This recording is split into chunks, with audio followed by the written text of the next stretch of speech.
మత్తు పదార్థాలకి డ్రగ్స్కి దూరంగా ఉండండి.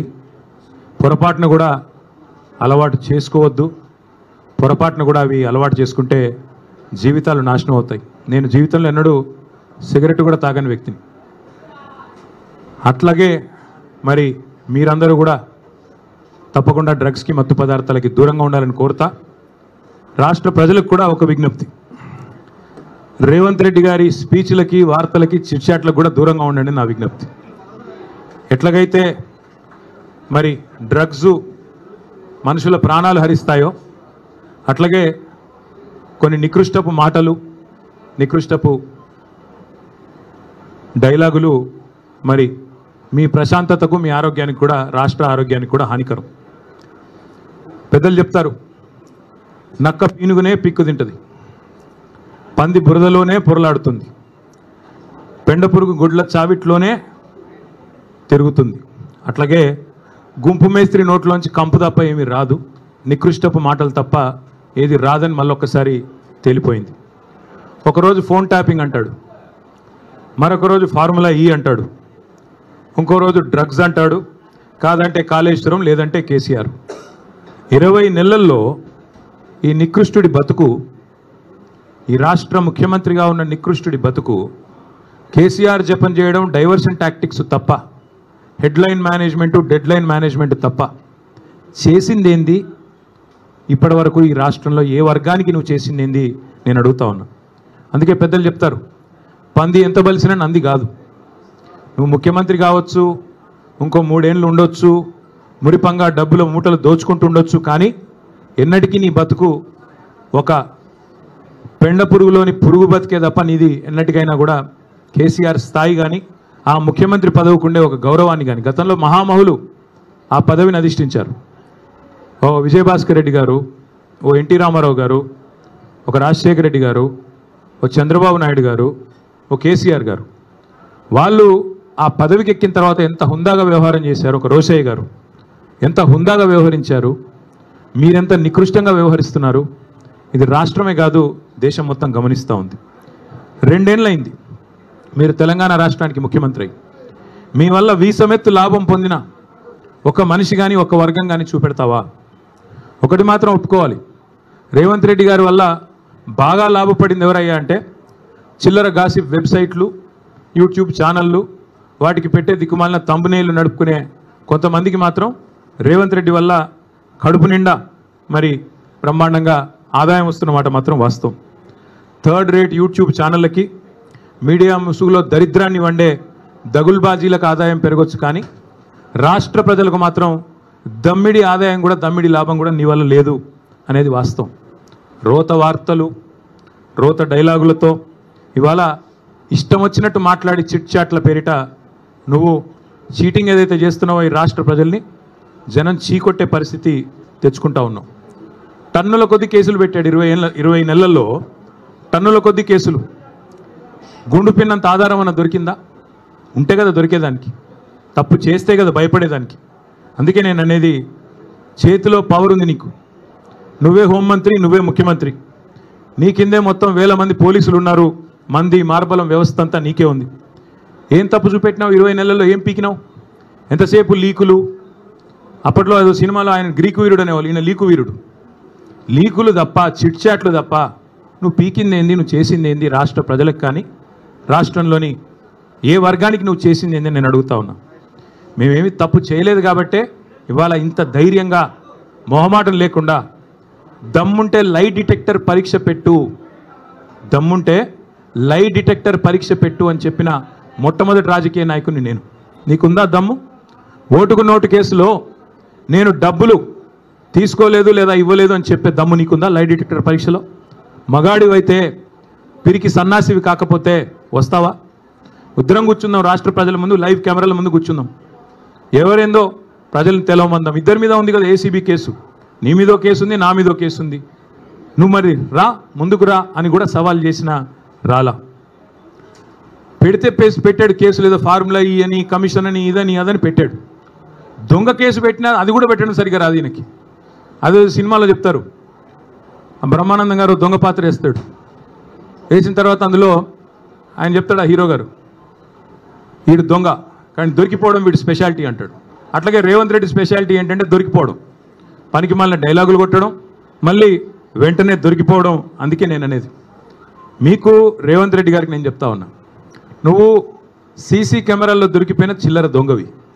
నీ బుద్ధి ముఖ్యమంత్రి అయినాక కూడా మారలా. చిట్ చాట్ల పేరిట్లో చీకటి భాగవతం ఎందుకు, చీకటి బతుకులు ఎందుకు? నేను అడుగుతా ఉన్నా, స్ట్రైట్గా మాట్లాడుకుందాం రా. నువ్వే డైలాగ్ కొడుతీవి కదా, కేసీఆర్ వస్తాడా కేటీఆర్ వస్తాడా రండి అన్నావు, నేను వచ్చిన. నువ్వు పారిపోయిన పిరికి సన్నాసివి. నీ సవాల్ స్వీకరించి నేను వస్తే మాట మీది నుండి తప్పుకుని పారిపోయిన పిరికి సన్నాసివి ఇవాళ చీకటి భాగవతాలు, చీకటి డైలాగులు, మీడియా మిత్రులతో చిట్ చాట్ల పేరిట డ్రామాలు ఎందుకు? ఇప్పుడు కూడా మళ్ళీ అడుగుతున్నా, ఎక్కడ పెడతావో పెట్టు చర్చ, వస్తాను. నువ్వు ఎక్కడంటే అక్కడ పెట్టు. అసెంబ్లీ అంటాడు, అసెంబ్లీలో మైక్ కట్ చేయకుండా చూద్దాం. నువ్వే చెప్పుకున్నావు కదా ఒక పత్రికకు పోయి, ఆ చెంప ఈ చెంప వాయిస్తున్నారు అసెంబ్లీలో అని. భయం నీకు, ఎందుకంటే నీకు రచ్చ చేయడం తెలుసు తప్ప చర్చ చేయడం తెలీదు. రచ్చ చేయమంటే ఇష్టం వచ్చిన బూతులు మాట్లాడడం అంటే, గుడ్లు బీకి గోటీలాడతా పేగులు తీసి మెడలో వేసుకుంటా అనే పనికి మాలిన డైలాగులు కొట్టమంటే, పాత చింతకాయ పచ్చడి లాంటి డైలాగులు అవి వస్తాయి. ఎక్కడికి రమ్మంటావు చెప్పు? జూబ్లీహిల్స్ ప్యాలెస్కి రమ్మంటావా? నీ కొడంగల్ కోటలోకి రమ్మంటావా? నేను నీలాగా పారిపోయే పిరికి పందని కాదు. నువ్వు ఏ చర్చకు ఏ విషయంలో ఎప్పుడన్నా సరే రెడీగా ఉన్నావు. ఎందుకంటే మేము పోరాటాల పార్టీగా పోరాటాల నుంచి వచ్చిన వాళ్ళం తప్ప నీలాగా బ్యాగులు మోసి సద్దులు మోసి వచ్చిన వాళ్ళం కాదు. మరొకసారి చెప్తున్నా, ఇదివరకు చెప్పా మళ్ళొకసారి చెప్తున్నా, ఇదివరకు ఒక ఆయన ఇట్లాగే బీజేపీ ఆయన పనికి మాలిన మాటలు మాట్లాడితే, ఈ టెస్ట్ పెట్టుకుంటావు ఆ టెస్ట్ పెట్టుకుంటావు అంటే, ఏం టెస్ట్ పెడతావో పెట్టుకోరా, బొచ్చిమంటే బొచ్చిస్తా, ఏది ఇమ్మంటే అది ఇస్తా అని చెప్పాను. ఏ టెస్ట్ పెట్టినా దానికి నేను రెడీ. మరి నేను అడుగుతా ఉన్నా రేవంత్ రెడ్డిని, ఆయన కుటుంబ సభ్యులకు కూడా అడుగుతా ఉన్నా, నేను ఆయన కుటుంబ సభ్యులకి విజ్ఞప్తి చేస్తూ ఉన్నా, రేవంత్ రెడ్డి గారి కుటుంబ సభ్యులకి, కాన్వాయ్లో తిరగడం, సెటిల్మెంట్లు చేయడం, బెదిరించి చందాలు గుంజుకోవడం ఇది ఒకటే కాదు. ముఖ్యమంత్రి గారి కుటుంబం మీరు, మీవాడు ఒక మానసిక రుగ్మతతో బాధపడతా ఉన్నాడు. ఎప్పుడు బట్టలు చింపుకొని రోడ్ల మీద పిచ్చోడ్లాగా పరిగెడతారని మేము కూడా కంగారు పడతా ఉన్నాం. చూపెట్టండి డాక్టర్లకి, వాటాల సంగతి తర్వాత చూసుకోవచ్చు. మీద పిచ్చోడైపోయి బట్టలు చింపుకొని రోడ్ల మీద పరిగెత్తేలాగా ఉన్నాడు. మరి ఆ దరిద్రం రాష్ట్ర ప్రజలు చూడకముందే దయచేసి ఒక మానసిక ఆసుపత్రికి తీసుకొని పోయి చూపెట్టాలని చెప్పి నేను కోరుతా ఉన్నా. ఇంకొకటి నేను రాష్ట్ర ప్రజలకు కూడా విజ్ఞప్తి చేస్తూ ఉన్నా, ఈ మధ్యన ఒక అలవాటుగా మారిపోయింది. ఏ ఆధారము లేకపోయినా, ఏ అధికారిక ప్రెస్ మీట్ లేకపోయినా, అధికారిక స్టేట్మెంట్ లేకపోయినా, ఇదిగో పులి అంటే అదిగో తోక, ఇదిగో ట్యాపింగ్, ఈ హీరోయిన్ ఆ హీరోయిన్, ఈయన డ్రగ్గులు వాడాడు ఆయన డ్రగ్గులు వాడాడు, ఒక్కడంటే ఒక్కడు ఈ రాష్ట్ర ప్రభుత్వంలో కానీ ఈ రాష్ట్ర అధికార యంత్రాంగంలో కానీ అధికారికంగా ఏమైనా చెప్పారా? ఏంది గాసిప్సు, ఏంది నాన్సెన్సు? ఎవరన్నా మీకు వచ్చి ఫలానా వాడు తప్పు చేశాడని చెప్పారా ఇప్పటికీ? ఇది ట్యాపింగు, అది కుంభకోణం, ఇది లంబకోణం, అది డ్రగ్స్, ఇవేనా? ఇంకా 6 గ్యారెంటీలు మర్చిపోదామా? 420 దొంగ హామీలు మర్చిపోదామా? ఆడబిడ్డలకు ఇస్తానన్న 2500 మర్చిపోదామా? ముసలోళ్ళకి ఇస్తానన్న 4000 పెన్షన్లు మర్చిపోదామా? రైతులకు ఇస్తానన్న బోనస్ మర్చిపోదామా? ఇదిగో పులి అదిగో తోక అని వదంతులు పట్టుకునే రోజు మనం అందులో ఒత్తుకుంటూ కూర్చుందామా ఫోన్లో? ఈ తమ్మునేలు ఆ తమ్మునేలు, వీడు ఇట్లా అంట వాడు అట్లా అంట, ఈయన ఇంకా మనకు కావాల్సింది ఈ గాసిప్స్ అడిక్షన్ కూడా. ఈ గాసిప్స్ ఏవైతే, ఈ వదంతులు, ఈ రూమర్స్ ఏవైతే ఉన్నాయో వీటి అడిక్షన్ కూడా ఈ రేవంత్ రెడ్డికి పట్టుకున్నది. ఓ పిచ్చోడ్లాగా మాట్లాడుతూ ఉన్నాడు. ఆ జూబ్లీహిల్స్ ప్రాంతం ఉంటుంది హైదరాబాద్లో, అక్కడ కిట్టి పార్టీలు జరుగుతూ ఉంటాయి. మధ్యాహ్నం కొంతమంది బాగా డబ్బున్నోళ్ళు కిట్టి పార్టీలు చేసుకొని వీళ్ళ గురించి వాళ్ళ చెవులు కొరుక్కోవడం, వాళ్ళ గురించి వీళ్ళ చెవులు కొరుక్కోవడం, అది జరిగేది. ఈయన కూడా అట్లాంటి కిట్టి పార్టీ ఆంటీ ఈయన రేవంత్ రెడ్డి గారు. ఎక్కడో ఎవడో చెప్పింది విని అదే నిజం అనుకుని భ్రమించి దాన్ని మళ్ళీ 10 మందిని పోగేసుకొని, మీడియాని పోగేసుకొని చిట్ చాట్ల పేరిట చిల్లర మాటలు మాట్లాడే నికృష్టుడు రేవంత్ రెడ్డి. నేను అందుకే అంటా ఉన్నా, నువ్వేదో వాగావు కదా నేను డ్రగ్స్ బిగ్స్ అని. దమ్ముంటే మగాడివైతే బయటికి వచ్చి పత్రికల్లో మాట్లాడు, నువ్వే ముఖ్యమంత్రి, నువ్వే హోంమంత్రి, ఏం ఆధారం ఉందో పెట్టు. అంతేగాని ఒక దొంగలాగా నీకు అలవాటైన పని చీకట్లో కూర్చొని 10 మందితో ఒకటి చెవులో కూడా కొరుక్కొని పనికిమాలిన మాటలు మాట్లాడుతూ టైంపాస్ చేయకు. ఇంకొక మాట కూడా అడుగుతా ఉన్నా నేను, ఈ శవాల మీద పిల్లలు ఏరుకోవడం ఏందే నాకు అర్థం కాదు. ఎవరో చనిపోతే దుబాయ్లో దాన్ని నాకంట కట్టడం ఏంది? నీ బొందా ఏమైనా జ్ఞానం ఉందా నీకు? అసలు ఏం మాట్లాడుతున్నావు? రాష్ట్ర ముఖ్యమంత్రివా లేకపోతే శవాల మీద పేలాలు ఏరుకునే దౌర్భాగ్యుడివా? నేను అందుకే అంటా ఉన్నా, నీకు దమ్ముంటే ఆధారం బయట పెట్టు, దమ్ముంటే ఏ టెస్ట్ చేస్తావో చెయ్యి, దమ్ముంటే నీ దగ్గర ఏం ఆధారం ఉందో పెట్టు, లేదా ఈ కిట్టిపాటి ఆంటీలాగా ప్రతిరోజు ఇళ్ళ చెవు కొరికి ఆళ్ళ చెవు కొరికి హెడ్లైన్లు మేనేజ్ చేసి మీడియాను మేనేజ్ చేసి ఎక్కువ రోజులు బతకలేవు. ఇంకో మాట నేను అడుగుతా ఉన్నా, నేను అంటా ఉన్నాడు, నేనంట కోర్టుకు పోయి స్టే తెచ్చుకున్నా అంట. కోర్టు ఏం చెప్పింది తెలుసా రేవంత్ రెడ్డిని? ఇట్లాగే పిచ్చిబాగుడు వాగుతుంది. నేను చెప్పేది ఈరోజు కాదు, 2021లో ఇట్లాగే సన్నాసి మాటలు మాట్లాడినాడు, డ్రగ్స్ గిగ్స్ అని. నేను కోర్టుకు పోయి పనికిమాలిన మాటలు మాట్లాడుతున్నాడు ఆధారం లేకుండా అని కోర్టుకు పోతే కోర్టు ఏం చెప్పింది తెలుసా? చెత్త మాట్లాడితే చెప్పు తీసుకొని కొడతామని చెప్పి ఇంజంక్షన్ ఆర్డర్ ఇచ్చింది. దాన్ని స్టే అంటాడు. ఈ మూర్ఖుడికి ఇంజంక్షన్ ఆర్డర్ తెలియదు, స్టే తెలియదు. చెత్త మాటలు మాట్లాడితే చెప్పు తీసుకొని కొడతా అని కోర్టు చెప్పింది, నేను కాదు. బుద్ధి జ్ఞానం ఉంటే ఆ ఇంజంక్షన్ ఆర్డర్ ఇంకా ఉంది. నువ్వు ముఖ్యమంత్రివి, ఒక థర్డ్ రేట్ చిల్లరగాడిలాగా బజార్లో పోయే చిల్లర పంచాయతీలాగా చెయ్యకు. ఇంకో మాట అంటాడు, నేనేదో లోకేష్ని కలిసినట్టు అర్ధరాత్రి పోయి, మేమేం చేసినా బాజాప్తా చేస్తాం, బేజాప్తా చేయాల్సిన కర్మ మాకు లేదు. అయినా నాకు తెలియక అడుగుతా, లోకేష్ ఏమన్నా నీ లెక్క అంతర్రాష్ట్ర దొంగనా? లోకేష్ ఏమన్నా నీ లెక్క సంచులు మోసినోడా? లోకేష్ ఏమన్నా నీ లెక్క చదువు రానోడా? కలిస్తే తప్పేంది, ఒకవేళ కలవలేదు కలిస్తే తప్పేంది. అయినా నాకు తెలియక ఇంకో మాట అడుగుతా, పక్క రాష్ట్ర మంత్రి యువకుడు, నాతో డెఫినెట్గా సత్సంబంధాలు ఉన్నాయి, ఇద్దరం కూడా ఫ్రెండ్లీగా ఉంటాము, కలవలేదు కానీ కలిస్తే తప్పేంది నాకు తెలియక అడుగుతా. అయినా మీ పెద్ద బాసు చంద్రబాబు కొడుకే కదా, నేను ఏదో గూండానో దావుద్ ఇబ్రాహింనో సీక్రెట్లో కలిసినట్టు డైలాగులేంద్ర హౌలా. నేను అడిగింది ఏంది, నేను చెప్పింది ఏంది? నేను ఉన్న దొంగను కలిసిన నీలాగా, లేకపోతే నీలాగా లోఫర్ రాజకీయాలు చేస్తున్నాను ఢిల్లీలో పోయి, చీకట్లో పోయి అమిత్ షా కాళ్ళు పట్టుకొని, చీకట్లో పోయి మోడీ గారి పాదాలకు ప్రణమిల్లి చిల్లర రాజకీయం చేస్తున్నానా? పక్క రాష్ట్ర మంత్రి యువకుడు, నాకు తమ్ముళ్ళు అంటాడు, కలిస్తే కలుస్తా కానీ నేను కలవలేదు. దానికి ఏదో పెద్ద ఈయనేదో గొప్ప విషయం కనిపెట్టినట్టు. ఆయన నాకు తెలియక అడుగుతా, పాలన గురించి తెలుసుకోవాలంటే మమ్మల్నే కలుస్తారు బీఆర్ఎస్లను, దోపిడీ గురించి తెలుసుకోవాలంటే నిన్ను కలుస్తారు. ఆయన నన్ను కలిస్తే నీకేం నొచ్చింది? ఆయన నన్ను కలిసినా నీకేం బాధ అవుతుంది? నాకు అట్లా తెలియక అడుగుతా. నేనేమంటున్నా అంటే, ఈ చిల్లర మాటలతోని ఎన్ని రోజులు టైంపాస్ చేస్తావు? ఇంకెన్ని రోజులు ప్రజలు ఇవాళ ఆగం చేసే ప్రయత్నం చేస్తున్నావు? అసలు నిన్న రేవంత్ రెడ్డి గారు ఎందుకు మాట్లాడండి పనికి మాలిన మాటలు? ఎందుకు అంటే ఒకటే కారణం, ఈయన దొరికిపోయిండు. ఇందాక నేను చెప్పిన కదా, దొంగతనం చేయడం మళ్ళీ దొరికిపోవడం ఈయన స్పెషాలిటీ. 48 గంటల ముందు డైలాగులు కొట్టిండు, నేను రానే రాను. ఆంధ్ర వాళ్ళు మీటింగ్ పెట్టినారు, ఆంధ్ర ప్రభుత్వం వాళ్ళ చేతుల్లోనే కేంద్ర ప్రభుత్వం కూడా ఉంది, మరి నేను రాను. చంద్రబాబు పిలిచిన బనకచెర్ల గురించి అయితే నేను రాను అని డైలాగులు కొట్టినాడు, లీకులు ఇచ్చినాడు, లీకు వీరుడు. ఇచ్చిన తర్వాత 24 గంటల్లో ఏం మారిందో తెలియదు, 24 గంటల్లో ఏం జరిగిందో తెలియదు. ఠకామని ఢిల్లీలో తేలిండు. ఢిల్లీలో తేలిన తర్వాత స్పష్టంగా దొరికిపోయినాడు. ఈయనేమో బనకచెర్ల ప్రస్తావనే రాలేదంటాడు. ఆంధ్ర మంత్రి గారు రామానాయుడు గారు బయటకు వచ్చి మొట్టమొదటి ఎజెండా అంశమే బనకచెర్ల, దాని మీద మాట్లాడినాం, 30 రోజుల్లో కమిటీ వేస్తున్నాం, అయిపోయింది, చంద్రబాబు డైరెక్షన్ ఇచ్చిండు, రేవంత్ ఓకే అన్నాడు అన్న లెవెల్లో ఆయన మాట్లాడుతున్నాడు. దొరికిపోయిండు దొంగ.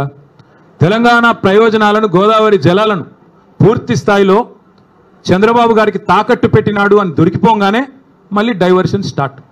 కొన్ని రోజులు ట్యాపింగు, కొన్ని రోజులు కాళేశ్వరం, కొన్ని రోజులు ఫార్ములా, ఇంకొన్ని రోజులు డ్రగ్స్, మన్ను మశానం వాడి బొంద. తప్ప ప్రజలకు పనికొచ్చే ఒక్క మాట, ప్రజలకు పనికొచ్చే ఒక్క మాట, ఒక్కటంటే ఒక్క మాట మాట్లాడినాడా? చిట్ చాట్లో మహాలక్ష్మి ఎప్పుడు ఇస్తావో చెప్పావా? రైతులకు మొత్తం రుణమాఫీ ఎప్పుడు పూర్తి చేస్తావో చెప్పావా? బోనస్ ఎంత ఇచ్చినావు, ఇంకా మిగతాది ఎప్పుడు ఇస్తావో చెప్పావా? రైతు భరోసా అని డైలాగులు కొట్టి 15,000 అని చెప్పి 12,000 ఎందుకు ఇచ్చినావా? దౌర్భాగ్యం ఏందో చెప్పినావా? ఆడపిల్లలకు స్కూటీలు ఎప్పుడు ఇస్తావో చెప్పినావా? ముసలోళ్ళకి 4,000 పెన్షన్లు ఎప్పుడు ఇస్తావో చెప్పావా? ఇదేది చేత కాదు.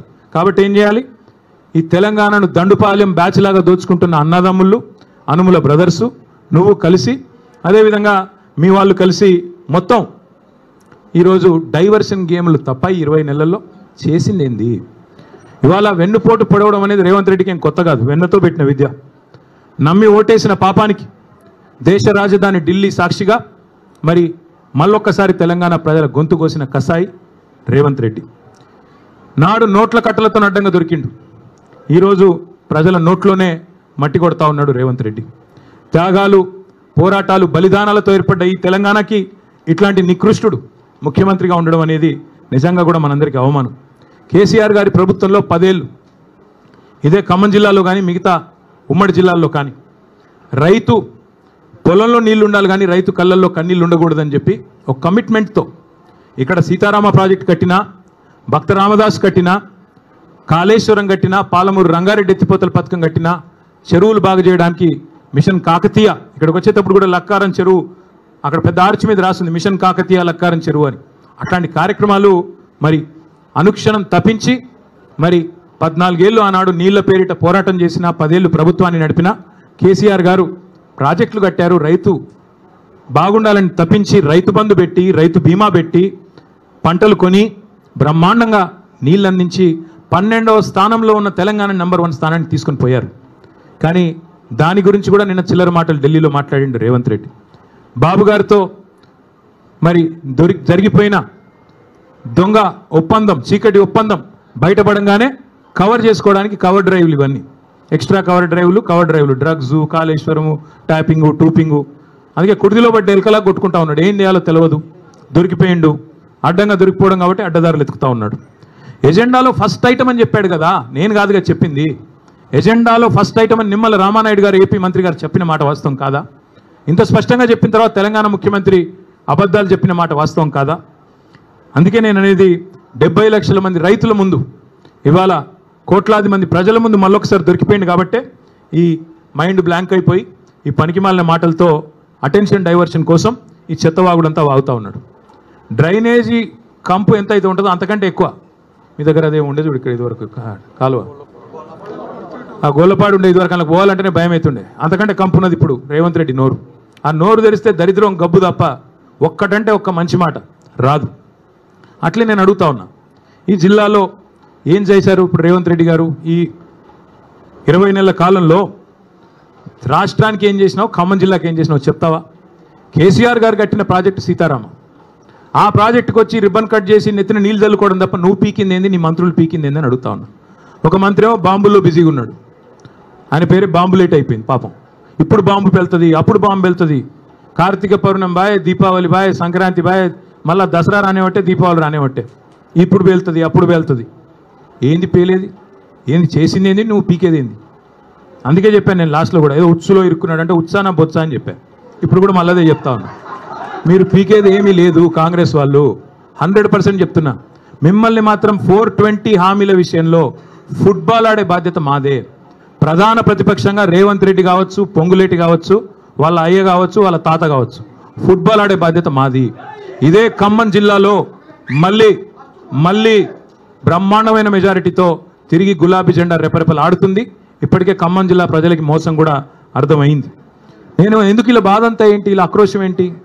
పొంగులేటి శ్రీనివాసరెడ్డి గారికి బ్రహ్మాండంగా ఈ ప్రభుత్వం వచ్చిన తర్వాత కొడంగల్ లిఫ్ట్ ఇరిగేషన్లో 4,000 కోట్ల రూపాయల ప్రాజెక్టులు ఇచ్చారు. అదేవిధంగా ఎంత అద్భుతమైన బంధం అంటే బడే బాయ్ చోటే బాయ్ బంధం, బీజేపీ కాంగ్రెస్ బంధం ఎంత దృఢమైన బంధం అంటే పొంగులేటి ఇంటి మీద ఈడీ రైడ్ అయ్యి సంవత్సరం అయింది ఇప్పుడు దగ్గర. ఇటు పొంగులేటి మాట్లాడాడు, అటు ఈడీ వాడు మాట్లాడాడు. ఇప్పటికి నేను 10 సార్లు అడిగా, ఏం దొరికిందా అంటే మీడియా వాళ్ళు వేశారు. మీరు పొంగులేటి ఇంట్లోకి నోట్ల కట్టలు కౌంట్ చేయడానికి మెషిన్లు పోతున్నాయని రాశారు, స్క్రోలింగ్లు, బ్రేకింగ్లు. మరి ఏమైంది? ఎవరు అడగరే?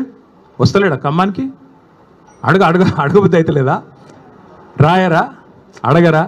అట్లాగే అటు ఆయన ఈడీ ఆయన చెప్పడు, ఇటు ఈయన చెప్పడు, పొంగులేటి చెప్పడు. ఏం దొరికిందా అంటే ఎన్ని 100 కోట్లు దొరికినాయి, ఎక్కడ పోతున్నాయి ఇవన్నీ, ఎక్కడ పోతున్నాయో మాకు తెలుసు. నీళ్ళేమో చంద్రబాబుకు, నిధులేమో రాహుల్ గాంధీకి, తెలంగాణ ప్రజలకు మాత్రం బూడిద. చేసిందేంది 20 నెలల్లో? ఇవాళ ఈ సివిల్ సప్లైస్ కుంభకోణం కానీ, అట్లాగే కొడంగల్ లిఫ్ట్ ఇరిగేషన్లో మీరు కేకును కోసినట్టు ఎంత బ్రహ్మాండంగా ఒక కంపెనీని ఈస్ట్ ఇండియా కంపెనీ అన్నాడు రేవంత్ రెడ్డి ఇదివరకు. ఆ కంపెనీకే ఇవాళ కొడంగల్ లిఫ్ట్ ఇరిగేషన్ ఆయన సొంత కాన్స్టిట్యున్సీలో సగం, ఇంకో సగం పొంగులేటి శ్రీనివాసరెడ్డి గారికి. అట్లాగే మిస్ వరల్డ్ అని ఒక కాంటెస్ట్ పెట్టాడు ఈ అందగాడు. ఇంకా మా జగదీష్ రెడ్డి గారిని పట్టుకొని నిన్నగాక మొన్న 3 ఫీట్లు ఉన్నాడు అంటున్నాడు. ఈయన పెద్ద అమితాబ్ బచ్చన్ అన్నట్టు. తిప్పి కొడితే నువ్వు 3 ఫీట్లు లేవు, నువ్వే పెద్ద పోటుగాడు లాగా ఆయన 3 ఫీట్లు, ఈయన డైలాగులు. అరే మనది మనం మర్చిపోతే ఇట్లా కొద్దిగా ఎత్తు కుర్చీలో కూర్చోగానే అంత టెంపర్ వస్తుందా? కొద్దిగా టెక్నికల్ ప్రాబ్లమ్స్ ఉన్నాయి నీకు కూడా. ఎత్తు షూస్ వేసుకొని ఎత్తు కుర్చీలో కూర్చోగానే పెద్దోడు అయిపోతావా, అమితాబ్ బచ్చన్ అయిపోతావా? నేను అదే అడుగుతాను. ఈరోజు మిస్ వరల్డ్ అని పెట్టాడు ఈయన. మిస్ వరల్డ్ అని పెడితే ఏమైంది? అందులో ఒక అమ్మాయి మిస్ ఇంగ్లాండ్, కాంగ్రెస్ వాళ్ళ దౌర్భాగ్యం వల్ల ఇద్దరు కాంగ్రెస్ నాయకులు నన్ను వేధించారు, ఒక వేశ్యలాగా చూశారు. ఇంత నికృష్టమైన ప్రభుత్వం ఎక్కడా లేదని ఒక ఆడపిల్ల, వేరే దేశ అమ్మాయి ఆడకూతురు దరిద్రం అని చెప్పి మధ్యలో వెళ్ళిపోయింది. కనీసం యాక్షన్ తీసుకున్నావా? కనీసం రాష్ట్ర పరువు అంతర్జాతీయంగా మంటగలిపినందుకు ఆడకూతులకు క్షమాపణ చెప్పావా? నీదో ప్రభుత్వం, నువ్వో ముఖ్యమంత్రి. రోత మాటలు, నికృష్టపు డైలాగులు తప్ప, వైఫల్యాలు దాచుకోవడానికి ఈ నికృష్టం తప్ప ఇంకోటి ఏంది? నేను ఇంకొకటి అడుగుతా ఉన్నా. కొన్ని బాకా పత్రికలు, ఆయన ఊ అన్నా తుమ్మినా దగ్గినా ఓహో ఆహా అని రాసే బాకా పత్రికలు, ఎందుకంటే వాళ్ళు ఆడిచ్చినట్టు ఆడుతున్నాడు ఈయన. జుట్టు మొత్తం వాళ్ళ చేతుల్లో పెట్టుకుని వాళ్ళు ఎట్టు తిరగమంటే అటు తిరుగుతున్నాడు, వాళ్ళకేం రాసి ఇవ్వమంటే ఇస్తున్నాడు. కాబట్టి వాళ్ళని అడ్డం పెట్టుకుని ఈయన నా మీద పెద్ద పెద్ద రాతలు రాసుకో. పక్కాగా చెప్తున్నా, శిశుపాలుడు కూడా 100 తప్పుల దాకా బతికాడు. నీకు కూడా టైం వచ్చింది. తప్పకుండా నీ నికృష్ట మాటలు, నీ దిక్కుమాలిన ఐడియాలజీతో మరి నువ్వు ఎన్ని డైలాగులు కొట్టినా కొంతమందిని కొంతకాలం మోసగించవచ్చు, కానీ అందరినీ ఎల్లకాలం మోసగిస్తాననుకుంటే కుదరదు. 10 ఏళ్లలో కేసీఆర్ గారు ఖమ్మానికి ఏం చేశారు అని ఒక సన్నాసి అంటాడు. ఏం చేశారా? 10 ఏళ్లలో కేసీఆర్ గారు చేసింది ఏమంటే, ఒకసారి గుర్తు తెచ్చుకోండి. 2014లో ఖమ్మం పట్టణం ఎట్లా ఉండే, 23లో ఎట్లా అయింది? ఖమ్మంలో ఎన్ని మెడికల్ కాలేజీలు ఉండే ప్రభుత్వ ఆధ్వర్యంలో 2014కు పూర్వం కాంగ్రెస్ పరిపాలన ఉన్నప్పుడు? తర్వాత ఎన్ని వచ్చినాయి? ఖమ్మంలో ఐటీ హబ్ ఉండేదా? ఖమ్మంలో రోడ్లు ఎట్లా ఉండేది? ఖమ్మంలో ఇక్కడుండే మీ చెరువులు ఎట్లా ఉండేది? మీ గోళ్ళపాడు కాలువ ఎట్లా ఉండేది? ఒక్కసారి గుర్తు తెచ్చుకోండి.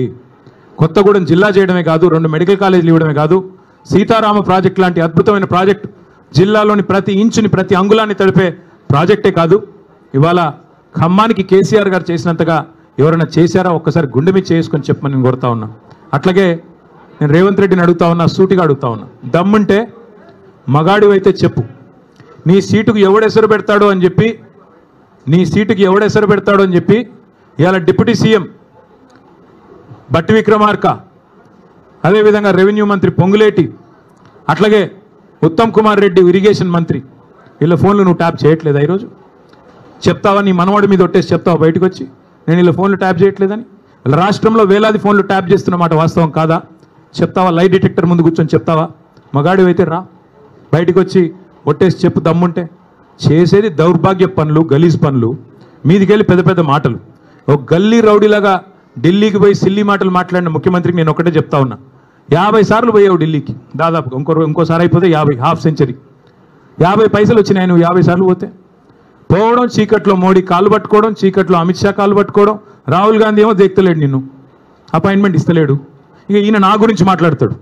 నేను చర్చకు రారా అయ్యా, నీ సవాలు నేను స్వీకరిస్తున్నా అంటే పారిపోయాను. మళ్ళీ నన్ను అంటాడు నేను పారిపోయిన పిరికి పందని అంటాడు. పారిపోయి ఢిల్లీలో దాక్కున్నది నువ్వు, నేను కాదు. సొంత ఛాలెంజ్ని కూడా స్వీకరించలేవు నువ్వు. నేను ఇంకొక మాట కూడా అంటా ఉన్నా, నీకు ఎప్పుడు నువ్వు ఎప్పుడు కావాలంటే అక్కడ చర్చకు మేము రెడీ. నీ బాధల్లో ఏంటంటే హామీలు అమలు చేయలేవు, నీ వల్ల కాదు, చర్చించే దమ్ము లేదు. ఒక్కరు ఎక్కడన్నా ఒక ఆడబిడ్డతో మాట్లాడు, నాతో కాదు పర్లేదు. 2500 రూపాయలు వస్తుందా? 4000 పెన్షన్ వస్తుందా? తులం బంగారం వస్తుందా? నువ్వే కదా డైలాగ్ కొడుతీవి. కేసీఆర్ ఉన్నప్పుడు కళ్యాణ లక్ష్మి పెళ్ళైన 2 నెలలకు వస్తుంది, నేను లగ్నపత్రిక పెట్టుకోగానే ఇస్తా అని చెప్తీవి కదా, ఎక్కడన్నా ఒక్కరికి వచ్చిందా? అందుకే ప్రజలకు కూడా నేను విజ్ఞప్తి చేస్తా ఉన్నా, ఈ పనికిమాలిన వితండవాదాలు పట్టించుకోబాకండి. అట్లాగే ఇంకొక మాట కూడా నేను చెప్తా ఉన్నా, ఈ దగుల్బాజీలు చేసే లుచ్చా రాజకీయాన్ని కూడా తప్పకుండా తిప్పికొట్టాలి. గాసిప్స్ ద్వారా, చిట్చాట్ల ద్వారా, తంబునేల్స్ ద్వారా చేసే వికృత రాజకీయం, నికృష్ట రాజకీయాన్ని తప్పకుండా నిలదీయాలి, నిగ్గదీయాలి. 420 హామీలు ఏమైనాయని చెప్పి తప్పకుండా అవసరమైతే రానున్న రోజుల్లో గల్లాబట్టి అడిగే రోజులు కూడా వస్తాయి. 6 గ్యారంటీలు అమలు అవుతున్నాయి, పక్కా అవుతున్నాయి, 100% అవుతున్నాయి. ఏంటి 6 గ్యారంటీలు? 1, ఫస్ట్ గ్యారంటీ అనుముల సోదరుల కోసం భూదందాలు గ్యారంటీ బ్రహ్మాండంగా చేస్తున్నారు. 4th city AI city Hyderabad చుట్టూ 1000 ఎకరాల్లో RRR పేరిట తొందరలో బయట పెడతాం, సర్వే నెంబర్లతో సహా బయట పెడతాం, మీరు చూడండి. రెండో గ్యారంటీ బాబు గారి కోసం బనకచెర్ల ప్రాజెక్టు గ్యారంటీ. 3వది రాహుల్ గాంధీ కోసం నెల బస్తాలు మూటలు నోట్ల కట్టలు గ్యారంటీ. 4వది బావమరిది గారి కోసం అమృత్ కాంట్రాక్ట్ 1137 కోట్లు, ఇప్పుడు మళ్ళీ సింగరేణిలో కొత్తది ఇచ్చాడంట, ఇంకోటి ఇచ్చాడంట, అది కూడా రేపు ఎల్లుండి బయట పెడతాం. 5వది గ్యారంటీ ప్రశ్నిస్తే అక్రమ కేసులు, అరెస్టులు, ప్రతిపక్షాల గొంతు నొక్కడాలు, నిర్బంధాలు, అణచివేతలు. 6వ గ్యారంటీ నెలకొకసారి ఢిల్లీ గ్యారంటీ, నెలకు ఒక్కసారి కాకపోతే 4 సార్లు ఢిల్లీ గ్యారంటీ, అక్కడ పోయి చీకట్లో మోడీ కాళ్ళు పట్టుకోవడం గ్యారంటీ. ఇది తప్ప నువ్వు ఈ 6 గ్యారంటీలు తప్ప నువ్వు అసలు చెప్పిన 6 గ్యారంటీలు ఎక్కడ పోయినాయని నేను అడుగుతా ఉన్నా. ఇంకొక మాట కూడా నేను అడుగుతా ఉన్నా. నేను ఫామ్ హౌస్ అంటాడు రేవంత్ రెడ్డి గారు. ఫామ్ హౌస్ కాదు, కేసీఆర్ కాదు.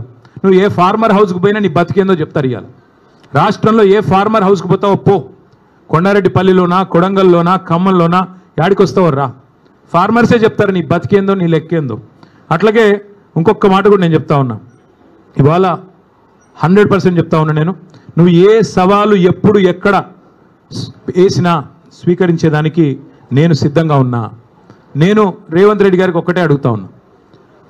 మీరు అసెంబ్లీలో మైకులు కట్ చేసి స్పీకర్ గారిని కనుసైగలతో నియంత్రించి బతికిపోతా అక్కడేదో 4 డైలాగులు కొట్టి ఊకదంపుడు ఉపన్యాసాలు కొట్టి మళ్ళీ ఇట్లే డ్రగ్స్, కాళేశ్వరం, ట్యాపింగు, టూపింగు అని చెప్పి తప్పించుకుంటా అంటే ఎక్కువ రోజులు తప్పించుకోలేవు. టైం గడుస్తూ ఉంది, 20 నెలలు అయిపోయింది. ప్రజలు చూస్తూ ఉన్నారు, అన్నీ చూస్తూ ఉన్నారు. తప్పకుండా అన్నిటికీ తిరుగులేని సమాధానం చెప్తారు. స్థానిక సంస్థల ఎన్నికల్లో బీసీలను ఎట్లా మోసం చేస్తున్నావో బీసీలు కూడా చూస్తూ ఉన్నారు. 42% రిజర్వేషన్ల పేరిట నీ ప్రభుత్వం ఆడుతున్న నాటకాన్ని కూడా బీసీలు అర్థం చేసుకున్నారు. బీసీ డిక్లరేషన్లో చాలా చెప్పావు. 20,000 కోట్ల బడ్జెట్ ఇస్తా అన్నావు, సంవత్సరానికి 5 ఏళ్లలో 1,00,000 కోట్ల బడ్జెట్ అన్నావు. మరి 2 బడ్జెట్లు పెట్టావు. 2 బడ్జెట్లు కలిపి కూడా ఇప్పటివరకు పెట్టింది 20,000 కాదు, ఖర్చు పెట్టింది 10,000 కూడా కాదు. ఎక్కడ పోయింది 1,00,000 కోట్ల బడ్జెట్? అట్లాగే నువ్వే కదా చెప్పింది బీసీ సబ్ ప్లాన్ ఇస్తా అన్నావు. ఎక్కడ పోయింది బీసీ సబ్ ప్లాన్? 42% కేవలం రాజకీయ రిజర్వేషన్లే కాదు, ప్రభుత్వ వర్కుల్లో 42% ఇస్తానన్నావు, కాంట్రాక్టులో 42% ఇస్తానన్నావు. ఒక్క కాడ నన్ను ఇచ్చినావా? కనీసం నీ కొడంగల్లో ఇచ్చినావా? చూపెడతావా? మరి నీ చేతిలో ఉన్నదేమో ఇవ్వవు. నీ చేతుల్లో ఉన్న కొన్ని మంత్రివర్గంలో 42% మంత్రులు ఉన్నారా బీసీలు? మరి నీ చేతుల్లో ఉన్నది ఇవ్వవు. నీ చేతుల్లో ఉన్న బడ్జెట్లో రూపాయి పెట్టవు. నీ చేతుల్లో 42% కాంట్రాక్ట్లో ఇచ్చేది ఉంటే అది ఇవ్వవు. నీ చేతుల్లో 42% మంత్రులు ఇచ్చేది ఉంటే అది ఇవ్వవు. నీ చేతుల్లో బీసీ సబ్ ప్లాన్ పెట్టే అధికారం ఉంటే అది చెయ్యవు. నీ చేతుల్లోనే ఇన్ని పెట్టుకొని చేయకుండా కేంద్రం చేతుల్లో ఉన్న రిజర్వేషన్లు నేను చేస్తున్నా అని చెప్పి నువ్వు నమ్మించి ఒక కాగితం ఇస్తే నమ్మడానికి బలహీన వర్గాల సోదరులు ఇవాళ చైతన్యం లేరు వారు అనుకుంటా ఉన్నావా? అందరికీ అన్నీ అర్థమైనాయి. పెద్దలు నిన్న జస్టిస్ ఈశ్వరయ్య గౌడ్ గారు చెప్పారు, హైకోర్టు జడ్జిగా పనిచేసిన పెద్ద ఆయన, ఇది చెల్లదు అని స్పష్టంగా చెప్తున్నారు. మరి రాష్ట్రంలో ఉన్న వాళ్ళందరికీ అర్థమవుతున్నది. అందుకే నేను అనేది, రేపు స్థానిక సంస్థల్లో తప్పకుండా మంచి ఫలితాలు వస్తాయి. నువ్వు బనకచర్ల పేరిట బాబు గారికి ఏదైతే గురుదక్షిణ చెల్లించుకుంటున్నావో దీన్ని మేము తీవ్రంగా వ్యతిరేకిస్తూ ఉన్నాం. తెలంగాణ హక్కు తేలాలి. బాబు గారు చెప్తున్నారు, చంద్రబాబు నాయుడు గారు మిగులు జలాల్లో వాడుకుంటే ఇబ్బంది ఏంటి అంటున్నారు. వాస్తవం ఏంటి? నా దగ్గర మొత్తం వివరాలున్నాయి, మళ్ళీ ఒకరోజు మాట్లాడతాను. ఎందుకంటే ఇవాళ ఆయన తిట్లకు నేను కౌంటర్ తిట్లు తిట్టాల్సి వస్తుంది. నాకు ఇష్టం ఉన్న తిట్లు తిట్టడం కానీ నాకు కూడా తప్పట్లేదు అప్పుడప్పుడు ఇట్లాంటి. ఇవాళ బనకచర్ల విషయంలో మా పార్టీ విధానం ఒకటే. తెలంగాణ హక్కు నికర జలాల్లో మొదటి నుంచి 1486 టీఎంసీల నికర జలాల్లో మా ప్రభుత్వం ఉన్నప్పుడు 968 టీఎంసీలు తెలంగాణ వాటా అని నిర్దిష్టంగా మేము గోదావరి అవార్డు ప్రకారం, గోదావరి నది మీద వేసిన ట్రైబ్యునల్ ఇచ్చిన అవార్డు ప్రకారం మేము స్పష్టంగా రాష్ట్ర ప్రజలకి, కేంద్రానికి చెప్పాం. అట్లాగే మిగులు జలాలు ఏవైతే 3000 టీఎంసీలు ఉన్నాయో అదే దామాషా ప్రకారం మాకు 1950 టీఎంసీల నీళ్లు మిగులు జలాల్లో కూడా మాకు రావాలి తెలంగాణకి. అది ముందు కేంద్రంతో ఒప్పించండి మీరు. బాబు గారి చేతుల్లో ఇవాళ కేంద్రం ఉంది. కేంద్ర ప్రభుత్వం కనుక ముందుకొచ్చి మిగులు జలాల్లో తెలంగాణ వాటా 1950 టీఎంసీలు అని స్పష్టంగా అధికారికంగా సాధికారంగా ప్రకటించి నికర జలాల్లో కూడా 968 టీఎంసీలు గోదావరిలో తెలంగాణకు ఉన్నాయని చెప్పి ప్రకటించిన తర్వాత ఆంధ్రప్రదేశ్ గతంలో ఏవైతే అభ్యంతరం చెప్తూ ఉత్తరాలు రాసిందో సీతారామ ప్రాజెక్టు మీద, సీతమ్మ సాగర్ మీద, అట్లాగే సమ్మక్క బ్యారాజ్ మీద, అట్లాగే కాళేశ్వరం మీద అవన్నీ ఉపసంహరించుకుంటే అప్పుడు తెలంగాణకి న్యాయం జరుగుతుంది తప్ప ఈ రకంగా ఇష్టానుసారంగా ఏ అనుమతి లేకుండా, ఒక్క అనుమతి ఉందా? గోదావరి రివర్ మేనేజ్మెంట్ బోర్డు అనుమతి ఉందా బనకచర్లకి? పోలవరం ప్రాజెక్ట్ అథారిటీ అనుమతి ఉందా? సెంట్రల్ వాటర్ కమిషన్ అనుమతి ఉందా? అపెక్స్ కౌన్సిల్ అనుమతి ఉందా?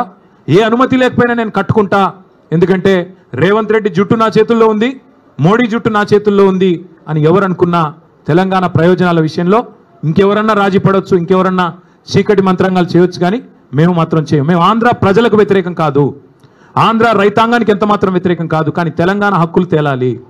గోదావరి జలాల్లో, నికర జలాల్లో మళ్ళీ చెప్తా ఉన్నా నేను, 1486 టీఎంసీల్లో మొదటి నుంచి తెలంగాణ ప్రభుత్వం వాదిస్తున్నది కేసీఆర్ గారి నాయకత్వంలో 968 టీఎంసీలు మా ప్రాజెక్టులు ఇవి అని చెప్తున్నాం.